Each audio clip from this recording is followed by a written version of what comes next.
Let's go, girls. Let's take care of our bodies. Welcome to DIY Body with Catherine Holt. Hey guys, welcome to DIY Body. And when I invited you guys over from Amateur Decorating Like a Pro, I shared with you that I was going to be sharing my epic failures as well as my tremendous successes.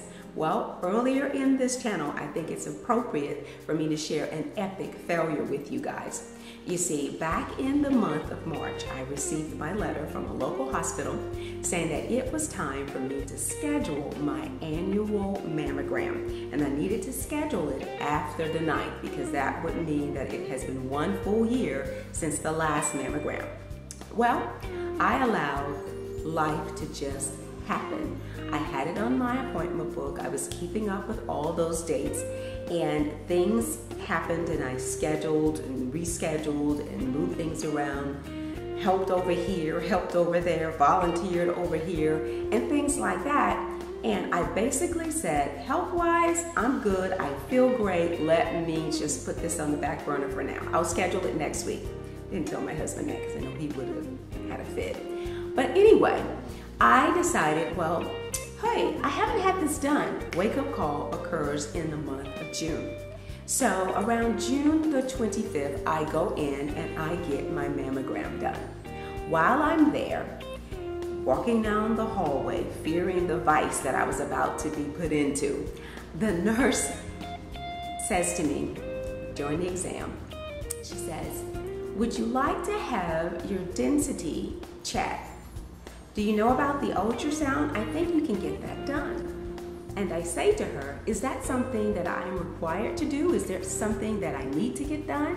She's looking at my medical records and she makes a phone call. And I can hear her say, okay, all right, I'll tell her that. And I'm like, well, tell me what? Tell me what? What's going on? And she's like, well, you know, she said she's going to list you as scattered. And I'm going, I don't know what that means. What does that mean? You said density. You said, what do you mean? Scattered, is there something? No one had ever said that to me before.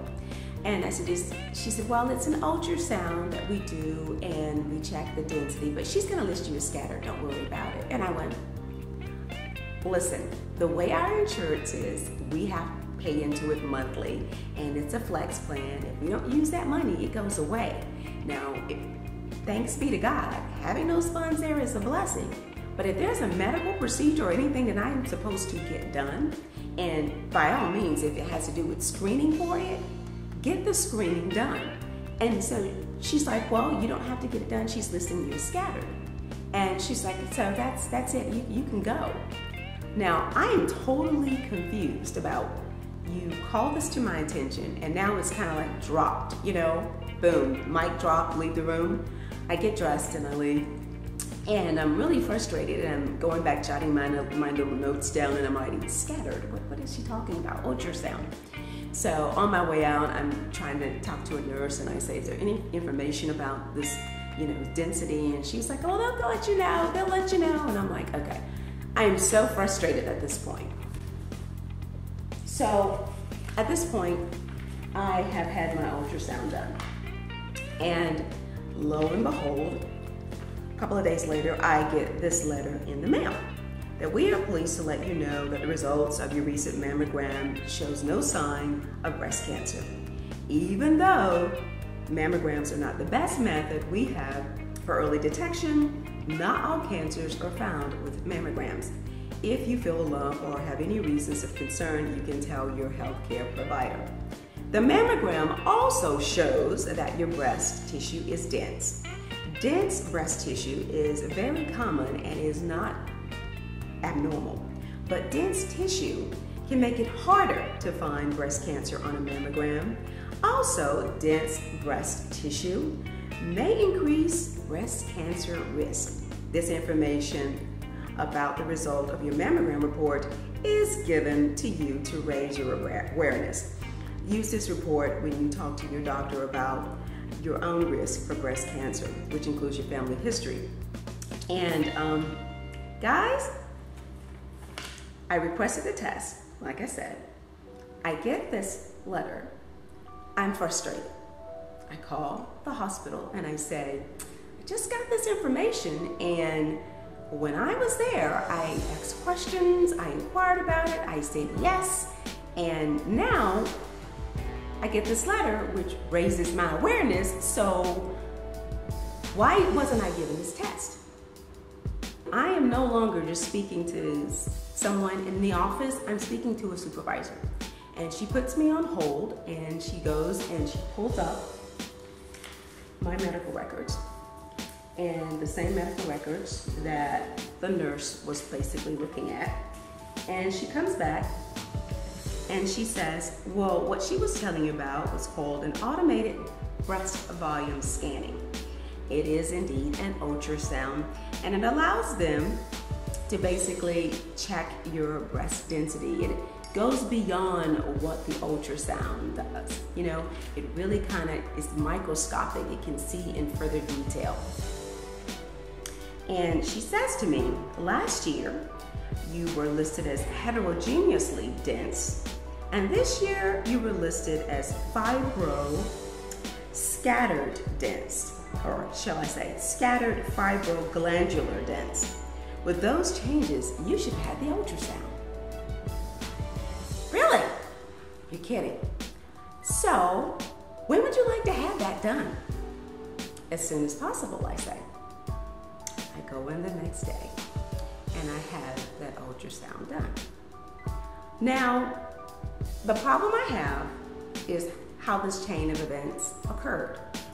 So, after the mammogram, I received my results 2 days later. After I have this automated breast volume screening, I don't get my results. 5 days have gone by. So I start calling. 9 days, I call. And this young lady decides to tell me, well, we can't give you your results because we've had some changes to that room. And it is required that a physicist come in and inspect the room.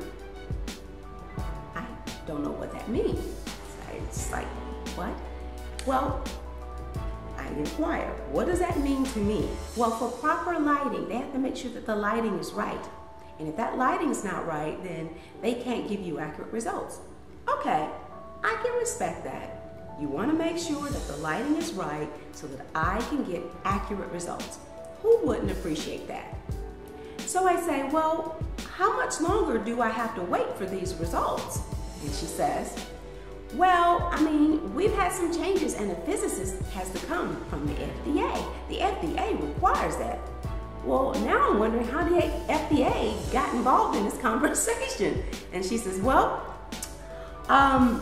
it's just the way it is. The FDA says that a physicist has to inspect the room so that then the radiologist can read the results. Okay, I mean, I get it.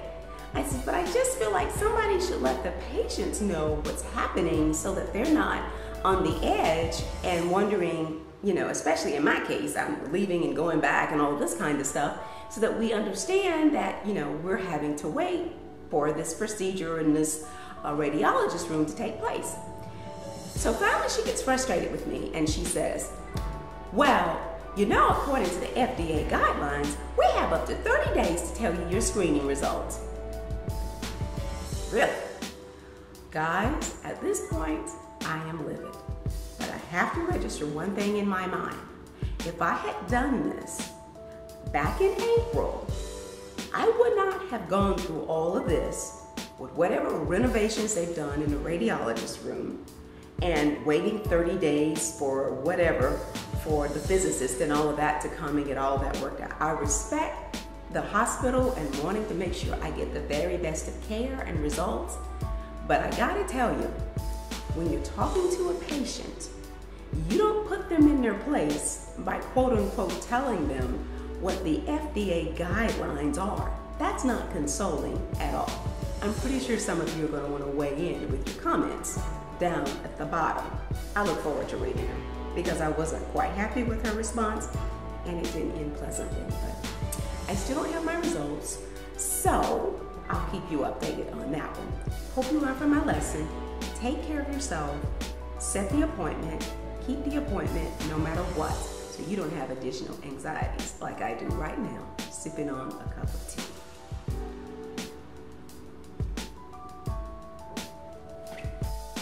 Now, I want you to know that I had a very pleasant conversation with the supervisor at the hospital, even though I don't have my results yet. What she stated to me that even though the nurse told me about the ultrasound during the mammogram, a lot of women still do not want to have the ultrasound done directly after the mammogram. You see, they find themselves to be very sore, so they don't want to go in and have another machine apply pressure to their breast. And I can clearly understand that. However, I did make the request, and I do have a high tolerance for pain. Now, I do want to say this. Having had that ultrasound done, I find it to be painless. You see, it is a machine that is put directly on top of the breast. What they do is they lay you flat on a bed, and then basically they put a lot of lotion or gel on top of your breast, and enough it's like they're icing a cake or something, but the gel helps them to get a very clear image. And then they lower the machine onto the breast. They get a shot from the center and then on the outside, so at least until they can get all of their data so that the radiologist can get an accurate reading. But I do want to let you know I found the ultrasound to be virtually painless. Now, at age 20, it's very important that you begin to self-examine your breast at home on a monthly basis. And here's how to do that. I'm going to show you how I conduct mine. Now, I'm going to be moving faster than you would normally be doing. I'm fully clothed, of course, so you definitely want to make sure that your clothing is removed. You can do this lying down, or you can do this in the shower. And start by doing a circular motion going down toward the center of the chest. I'm fully dressed, so I can't really press firmly through the bra that I'm wearing. So in a circular motion, go vertically all the way down in a straight line. Move over just a little bit when you get to the bottom of the breast. Just a little bit, and you want to overlap the previous area with a circular motion, coming back up. The thicker part of the breast, you definitely want to apply more pressure, and in the thinner part of the breast, you can press slightly. Slide over, and then go back down again.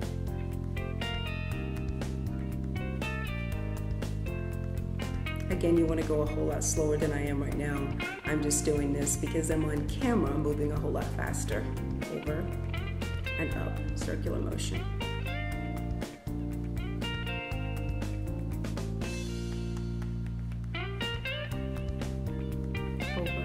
And down. Thorough examination, guys, because you may detect something that your doctor will miss, and take note of your findings so that when you go into your examination, you can tell her the right exact location so that she'll know what you're feeling. I go all the way over into the armpit area, sliding over and down, because believe it or not, there's parts of your breast hanging out underneath your armpit. We call that the side effect. And of course, you want to do the same thing on the opposite side. But you get the picture. That's how you give yourself a thorough breast examination at home. You also want to stand in front of the mirror, lift the breast up, and check for discoloration, for dimples or anything that you're not accustomed to seeing, and check for leakage around the nipple area, but do a thorough examination at home, and of course, write it down so that you can discuss it with your healthcare provider.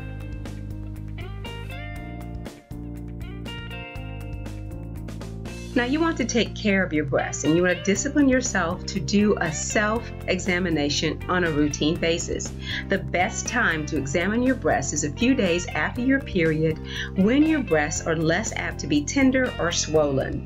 Ages 20 to 39, you should have a clinical breast exam by a healthcare provider every 3 years, and you should do a self-examination every month. Ages 40 and over, you should have a mammogram every year and have a clinical breast exam by a healthcare provider every year. Do a self-breast examination every single month.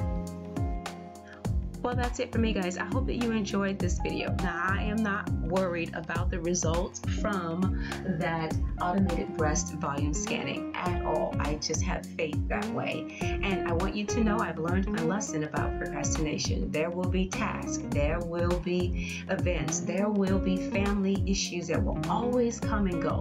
But you can't really solve any problems or enjoy those things if you're not in good health. I would like to say lesson learned, and I hope that you will learn the lesson as well. Now remember, if you're not a subscriber, please consider doing so today. There's much more that I want to share with you that is actually fun. And remember, stay in prayer and stay healthy.